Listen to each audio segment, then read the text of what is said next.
ಯಾರ ನೀವು? ಬಿಡ್ವಾ ಬಿಡು.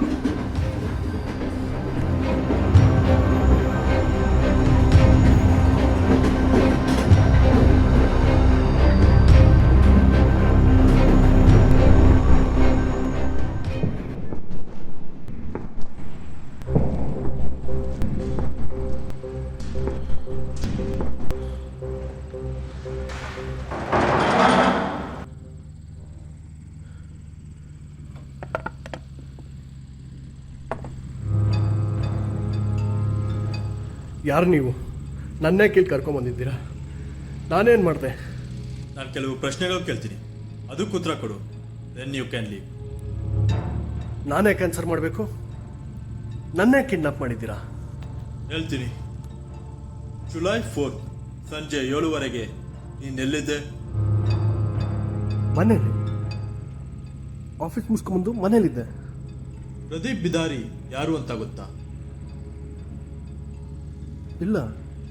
2nd ಫ್ಲೋರ್ ಕರುಣಾಶ್ರಯ ನಿಲಯ, 4th cross, green super market. ನಮ್ಮನೆ ಹಿಂದೆ ರೋಡು. ಯಾರ ಮನೆ ಸರ್ ಅದು? ಪ್ರದೀಪ್ ಬಿದಾರಿ, ಬಲಿಪಶು, ವಿಕ್ಟಿಮ್. ಇವಾಗ ಗೊತ್ತಾಯ್ತಾ ಯಾರು ಅಂತ? ಯಾರು ಸರ್ ಅದು? ನಂಗೇನು ಅರ್ಥ ಆಗ್ತಾ ಇಲ್ಲ. ಪ್ರದೀಪ್ ಬಿದಾರಿ ಇನ್ನ ಸತ್ತಿಲ್ಲ. ಅವ್ನು ಕೊಲೆ ಮಾಡಕ್ ಬಂದವನ ಬಗ್ಗೆ ಒಂದು ಸಣ್ಣ ಕ್ಲೂ ಕೊಟ್ಟಿದ್ದಾನೆ. ಅಂದ್ರೆ ನಮ್ಮ ಕಂಪ್ಲೀಟ್ ಇನ್ವೆಸ್ಟಿಗೇಷನ್ ಪ್ರಕಾರ ಆ ಮರ್ಡರ್ ಅಟೆಂಪ್ಟ್ನ ಮೇನ್ ಸಸ್ಪೆಕ್ಟ್ ನೀನೇ. ನಾನಾ? ಈ ಮರ್ಡರ್ ಅಟೆಂಪ್ಟ್ ಹೇಗೆ ಮಾಡಿದೆ, ಯಾಕೆ ಮಾಡಿದೆ, ಇನ್ನೂ ನಿನ್ನ ಜೊತೆ ಯಾರ್ಯಾರಿದ್ದಾರೆ ಎಲ್ಲ ನೀನೇ ಹೇಳ್ಬಿಟ್ಟು ಸರೆಂಡ್ರ. ಸರೆಂಡ್ರಾ? ನಾನೇ ಕಾಗಲಿ ಸರ್. ಅದು ಮರ್ಡರ್ ಮಾಡೋ ಇಂಟೆನ್ಷನ್ ನನಗೇನಿದೆ? ನೋಡು, ಇವನು ಹೈಲಿ ಟ್ರೈನ್ಡ್. ನಿನ್ನ ಬಾಯಿಂದ ನಿಜ ಹೇಗೆ ಬಿಡಿಸ್ಬೇಕು ಅಂತ ನಿಂಗೆ ಚೆನ್ನಾಗಿ ಗೊತ್ತು. ನಾನೇ ಮಾಡಿದೆ ಅಂತ ಹೇಳಕ್ಕೆ ಏನು ಪ್ರೂಫ್ ಇದೆ ಸರ್? ಈ ವಿಡಿಯೋ ನೋಡು.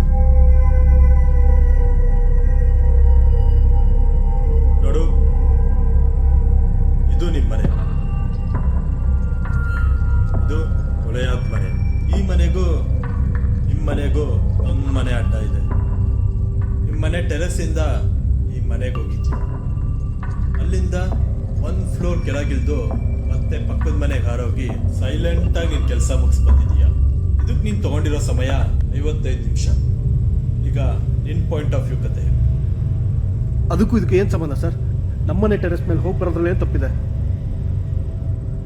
ದಿನ ಟೆರೆಸ್ ಮೇಲೆ ಹೋಗ್ತೀಯಾ, ಪ್ಲಾನ್ ಹಾಕ್ತೀಯಾ, ಬರ್ತೀಯ, ಪ್ಲಾನ್ ಹಾಕ್ತೀಯಾ, ಬರ್ತೀಯ.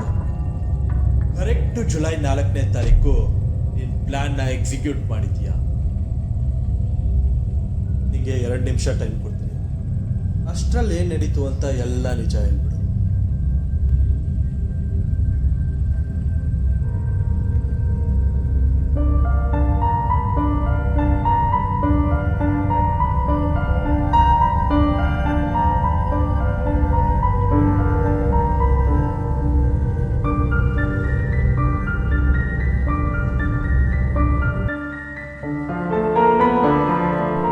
Sir, gun!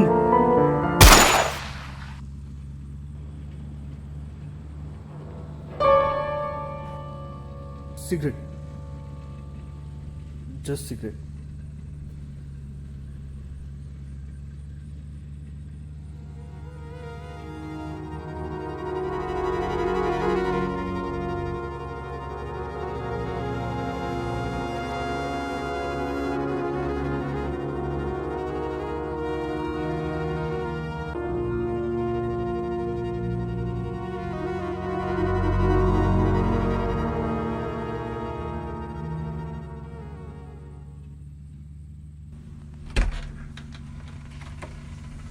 ಡ್ಯಾಡಿ, ನೀವೇನಿಲ್ಲಿ? ನನ್ನ ಮಗನೇ ಹೊಟ್ಟೆಗೆ ಇಟ್ಟಿಲ್ಲ ಅಂದರೆ ತುಟಿಗೆ ಸಿಗರೇಟ್ ಬೇಕಾ ನಿಂಗೆ?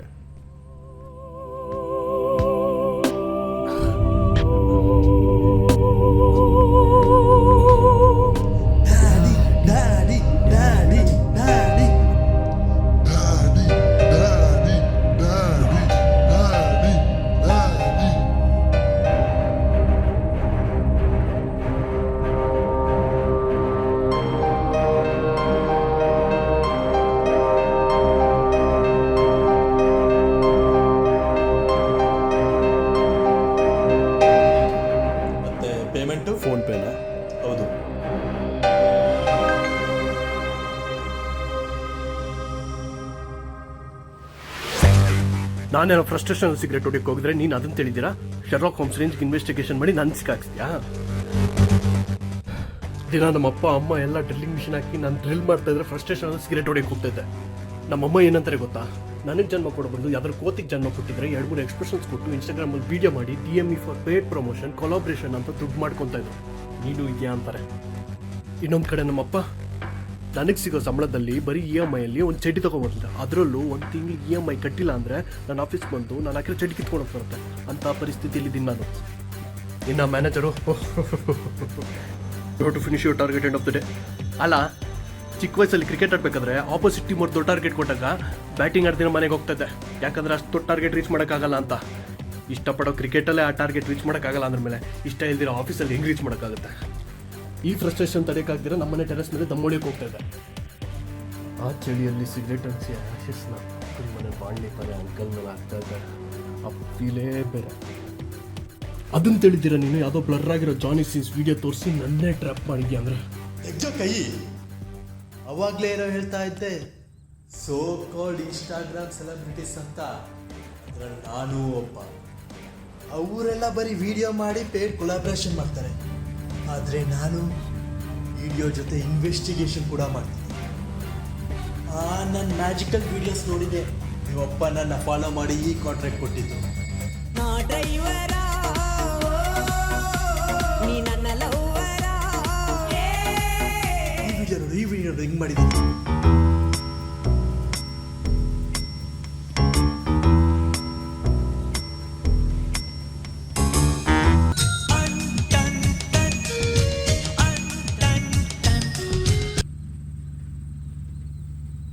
ಆ ಬಾಂಡ್ಲಿ ಅಂಕಲ್ ತಲೆ ಮೇಲೆ ಹ್ಯಾಶ್ ಉದುರಿಸ್ತಿದ್ಯಲ್ಲ, ಅವ್ರು ನಮ್ಮಪ್ಪ ಗೋಪಾಲಪ್ಪ. ನೀನು ಹ್ಯಾಶ್ ಉದುರಿಸಿ ಅವ್ರ ತಲೆ ಮೇಲೆ ಮಚ್ಚೆ ಬೀಳ್ಬಿಟ್ಟಿತ್ತು. ರೋಡಲ್ಲಿ ಹೋಗ್ತಾ ಇದ್ರೆ ಮಚ್ಚೆ ಗೋಪಾಲಯ್ಯ ಅಂತ ಅನಿಸ್ತಾ ಇದ್ರು. ಇದಕ್ಕೆಲ್ಲ ನೀನೇ ಕಾರಣ. ಇದಕ್ಕೆ ನಮ್ಮಪ್ಪ ನಿನಗೆ ಡೀಲ್ ಕೊಟ್ಟು ಅಷ್ಟು ಫೋನ್ ಪೇ ಮಾಡು. ನೀನು ನಮ್ಮನೆಯಿಂದ ಯಾರು HK ಶಂಭು.